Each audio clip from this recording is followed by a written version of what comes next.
के मन हर्षाए, हो सुनकर के मन हर्षाए। ओम शांति। आज 2 सितंबर 2023 की साकार मुरली है। आज प्यारे बाप दादा कहते, मीठे बच्चे, अभी तुम्हारी ज्योत जगी है। ज्योति जगना अर्थात बृहस्पति की दशा बैठना। बृहस्पति की दशा बैठने से तुम विश्व के मालिक बन जाते हो। आज का प्रश्न है, सतयुग में हर घर की विशेषता क्या होगी? कलयुग में हर घर क्या बन गए हैं? उत्तर है, सतयुग में हर घर में खुशियां होंगी, सबकी जोत जगी हुई होगी। कलयुग में तो घर घर में गमी चिंता है, हर घर में अंधियारा है, आत्मा की जोत उजाई हुई है। बाप आए हैं अपनी ज्योत से सबकी ज्योत जगाने, जिससे फिर घर घर में दिवाली होगी। आज प्यारे बाप दादा का गीत है, माता ओ माता तू ही है भाग्य विदाता। ओम शांति। बच्चों ने माँ की महिमा सुनी। यूं वास्तव में उपमा तो एक की ही होती है। माँ को भी जगत अम्मा बनाने वाला, जन्म देने वाला फिर भी कोई और है। ऐसी माँ को भी जन्म किसने दिया? कहेंगे पतित पावन परम पिता परमात्मा शिव ने दिया। फिर भी महिमा हो जाती है, एक ही ज्ञान सागर पतित पावन परम पिता परमात्मा शिव बाबा की। वह बैठ बच्चों को अपना और अपनी रचना की आदि मध्य अंत का और पतितों को पावन बनाने का राज समझाते हैं। यह तो बच्चे समझ गए हैं। इस समय पतित राज्य है, जिसको रावण राज्य कहा जाता है। अभी दशहरा आता है ना, यह तो समझाया गया है। यह सब अंधश्रद्धा के उत्सव हैं। ऐसे तो कोई है नहीं कि एक रावण था, लंका थी। लंका सीलोन को कहा जाता है। दिखाते हैं वहां सागर पर बंदरों ने पुल बनाई। वास्तव में ये सब दंत कथाएं हैं। ऐसे तो है नहीं कि 10 शीश वाला कोई रावण था, लंका में राज्य करता था। फिर तो उनकी एफिजी लंका में ही जलानी चाहिए। रावण को जलाने का भारत में ही रिवाज है, और कोई जगह नहीं जलाते।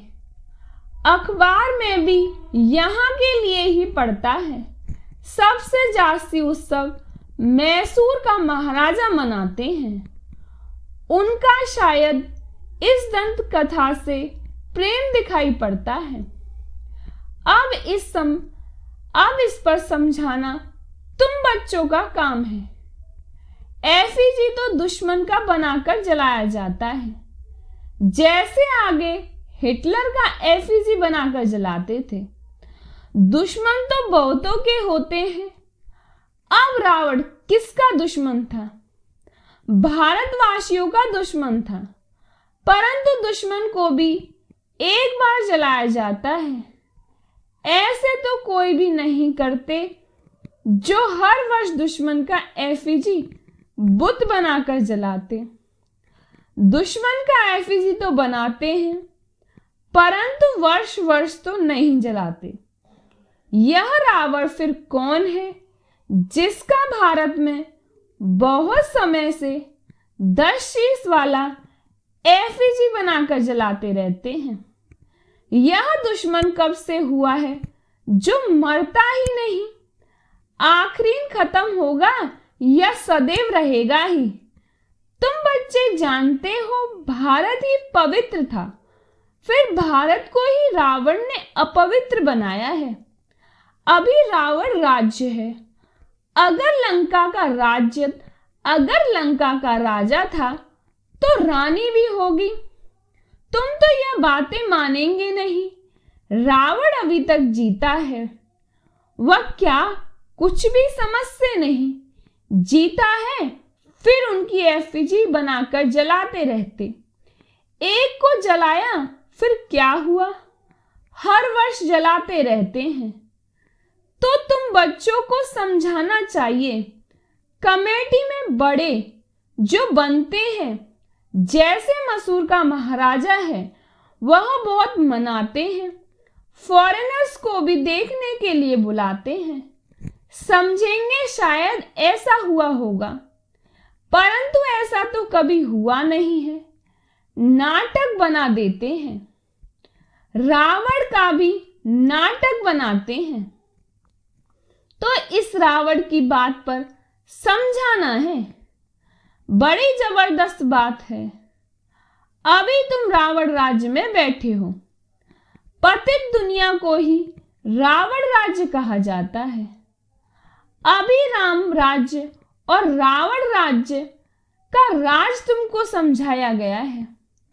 रावण 5 विकारों को कहा जाता है और कोई नहीं है। तुम समझ गए हो, रावण का राज्य अभी भारत में है। भारत में ही दशहरा, दीपमाला आदि मनाते हैं। तो समझना पड़े, अगर रावण जीता है तो रावण राज्य ठहराना। रावण है पतित बनाने वाला। तुम जानते हो 5 विकार जो कि इस समय सर्वव्यापी हैं, उनको ही रावण कहा जाता है। रावण के चित्र तो आगे दशहरे में निकलते थे, इसमें तिथि तारीख भी डालनी पड़े। इस समय पतित का विनाश और पावन की स्थापना होती है। तुम पतित से पावन बन रहे हो। पावन बन जाएंगे, फिर रावण संप्रदाय को आग लगेगी।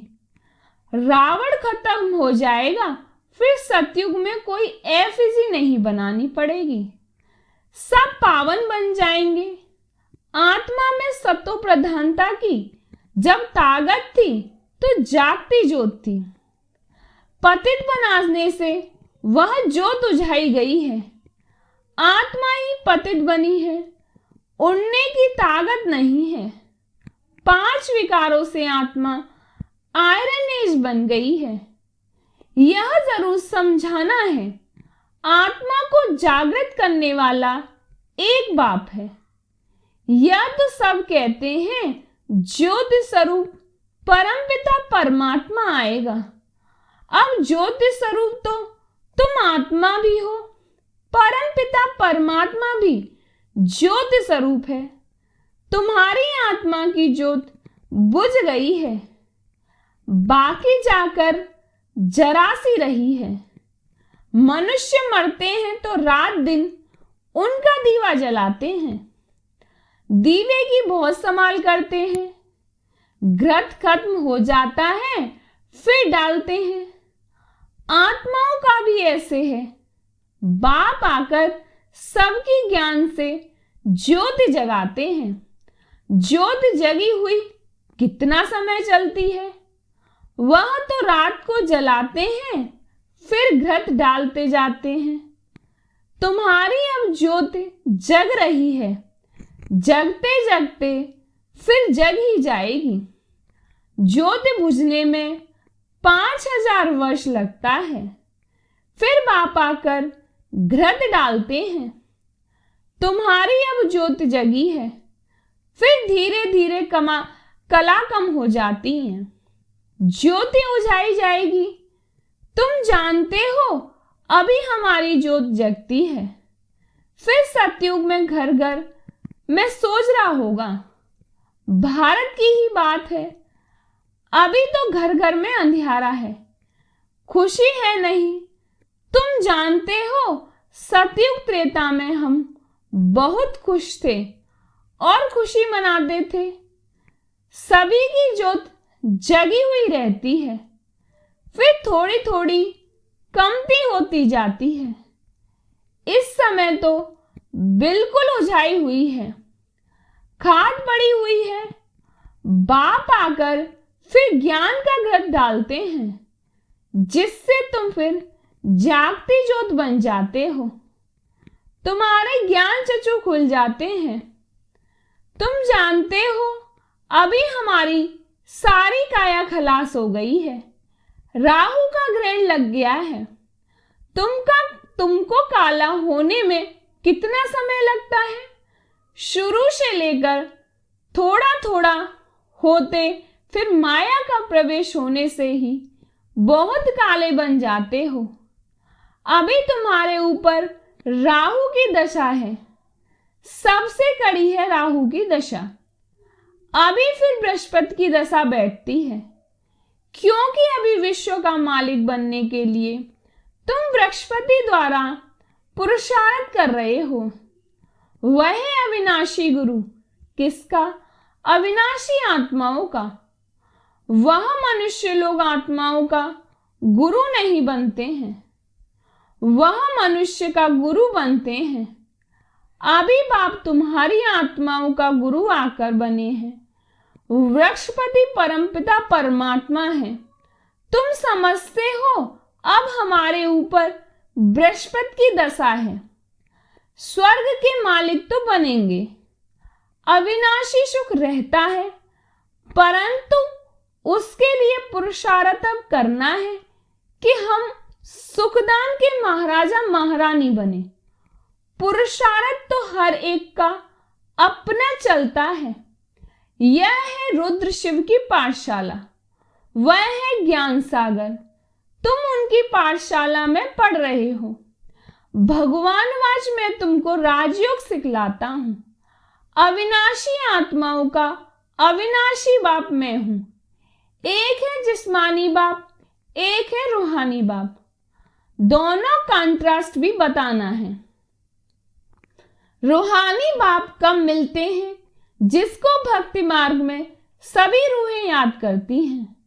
जिस्मानी बाप तो है विनाशी, आत्माएं तो विनाशी नहीं होती हैं। तुम जानते हो हमारा जो लौकिक बाप है वह तो जन्म बाई जन्म हम बदलते आए। बाप बिगड़ तो बच्चे का जन्म हो नहीं सकता। तुम बच्चों को अब विशाल बुद्धि मिली है। तुम समझ सकते हो कि कब से हम दो बाप वाले बनते हैं। सतयुग में तो एक ही लौकिक बाप होता है, उनको ही याद करते हैं। आत्माओं को उस रूहानी बाप को याद करने की दरकार नहीं रहती। आत्माओं को सतयुग में तो एक ही लौकिक बाप होता है, वहां शरीर भी गोरा मिलता है। प्रारब्ध भोगते हैं ना, इसलिए वहां बाप को याद नहीं करते। तो तुमको यह समझाना है भक्ति मार्ग में एक विनाशी लौकिक बाप है, वह तो हर जन्म में दूसरा मिलता है। तुम आत्मा तो अविनाशी हो, अविनाशी बाप को याद करती हो। कहते भी हैं परम पिता परम धाम में रहने वाले पिता। लौकिक पिता को कभी परम पिता नहीं कहेंगे। यह दो बाप का राज समझाना बहुत जरूरी है। रावण का राज भी समझाना है।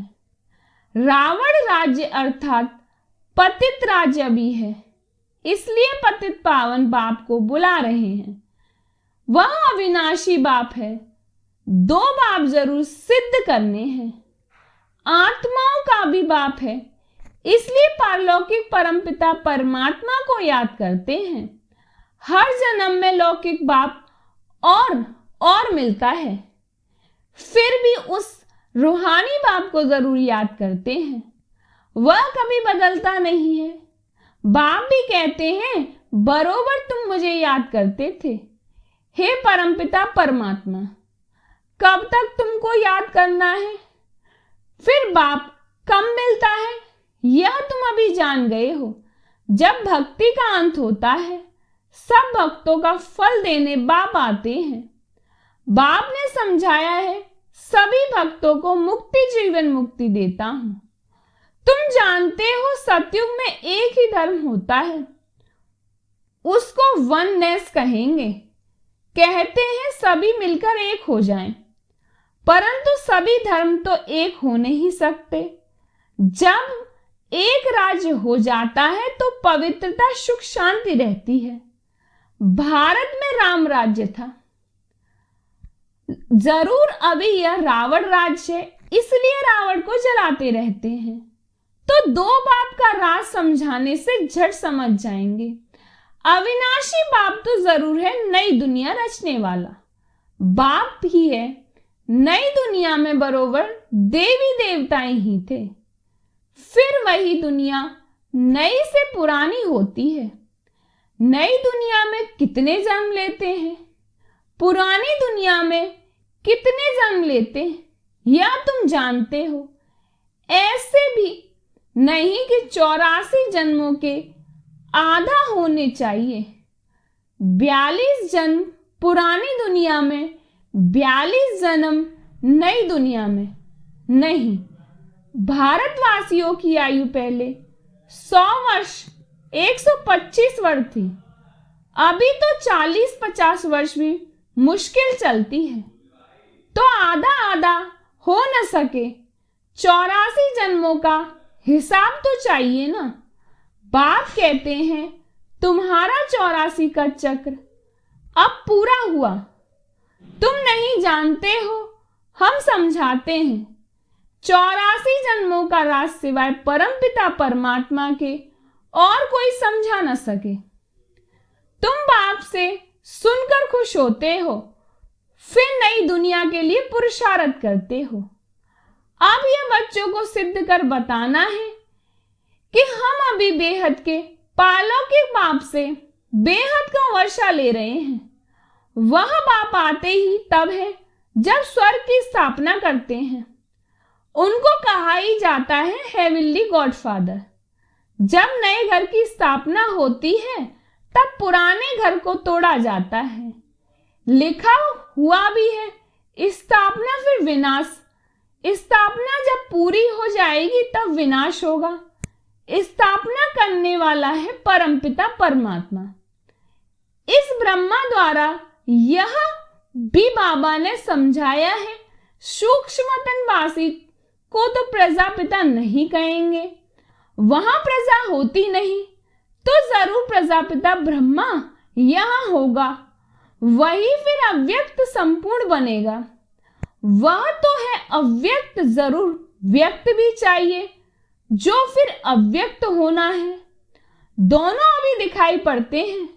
प्रजापिता ब्रह्मा यहां भी है, सूक्ष्म वतन में भी। प्रजापिता तो यहां चाहिए, जरूर प्रजापिता ब्रह्मा के बच्चे भी यहां ही है। प्रदर्शनी में दो बाप का राज समझाना है। कायदा तो है, एक एक को अलग अलग समझाया जाता है। अब वहां किसको कैसे समझाएंगे? समझाने के लिए तो एकांत चाहिए। वहां तो बहुत हंगामा होता है, यहां तो तुमको 1-1.5 घंटा लग जाता है समझाने में। वहां इतनी भीड़ में तो समझाना बड़ा मुश्किल हो जाएगा। अनेक प्रकार के धर्म वाले हैं, कोई क्या कहेंगे, कोई क्या। चुप कर तो बैठेंगे नहीं। तुम सुनाएंगे एक लौकिक जिस्मानी बाप के, दूसरा पारलौकिक रूहानी बाप है, वह है परमपिता परमात्मा। अब ब्रह्मा द्वारा स्थापना कर रहे हैं स्वर्ग की। नरक का विनाश भी सामने खड़ा है। महाभारी लड़ाई है ना, बरोबर यह राजयोग भी है। रजाई प्राप्त करने की गीता पाठशाला है। भगवान वह सभी को दो बाप है। श्री कृष्ण को सभी आत्माओं का बाप नहीं कहेंगे। आत्माओं का बाप परमपिता परमात्मा कहते हैं कि मामे कम याद करो। अच्छा, मीठे मीठे सिकीलते बच्चों प्रति माता पिता बाप दादा का याद प्यार और गुड मॉर्निंग। रूहानी बाप की रूहानी बच्चों को नमस्ते। हम रूहानी बच्चों की रूहानी बाप दादा को याद प्यार और नमस्ते नमस्ते नमस्ते। शुक्रिया बाबा, शुक्रिया बाबा, शुक्रिया बाबा। आज धारणा के लिए मुख्य सार है। पहली पॉइंट है स्वयं में ज्ञान का घट डालते सदा ज्योति ज्योत रहना है। बाप की याद में रहे राहु का ग्रहण उतार देना है। दूसरी पॉइंट है, रूहानी और जिस्मानी दो बाप हैं। यह पहचान हर एक को देकर वर्षे का अधिकारी बनना है। आज प्यारे बाप दादा का वरदान है, प्रवृत्ति में रहते एक बाप के साथ कंबाइंड रहने वाले देह के संबंधों से निवृत्त भव। प्रवृत्ति में रहते एक बाप के साथ कंबाइंड रहने वाले देह के संबंधों से निवृत्त भव। प्रवृत्ति में अगर पवित्र प्रवृत्ति का पाठ बजाना है तो देह के संबंधों से निवृत्त रहो। मैं पुरुष हूं या स्त्री है, यह भान स्वप्न में भी नहीं आना चाहिए। आत्मा भाई भाई है तो स्त्री पुरुष कहां से आए? युगल तो आप और बाप हो, यह तो निमित्त मात्र सेवा अर्थ है। बाकी कंबाइंड रूप में आप और बाप हो, ऐसा समझकर चलो, तब कहेंगे हिम्मतवान विजयी आत्मा। आज प्यारे बाप दादा का स्लोगन है, सदा संतुष्ट और सदा खुश रहने वाले ही खुश नसीब तीव्र पुरुषार्थी हैं। सदा संतुष्ट और सदा खुश रहने वाले ही खुश नसीब तीव्र पुरुषार्थी हैं। अच्छा, ओम शांति। बाबा तेरी मीठी मुरली की धुन सुन कर के मन हर्षाए, हो सुन कर के मन हर्षाए। बाबा तेरी मीठी मुरली की धुन सुन कर के मन हर्षाए, हो सुन कर के मन हर्षाए। रास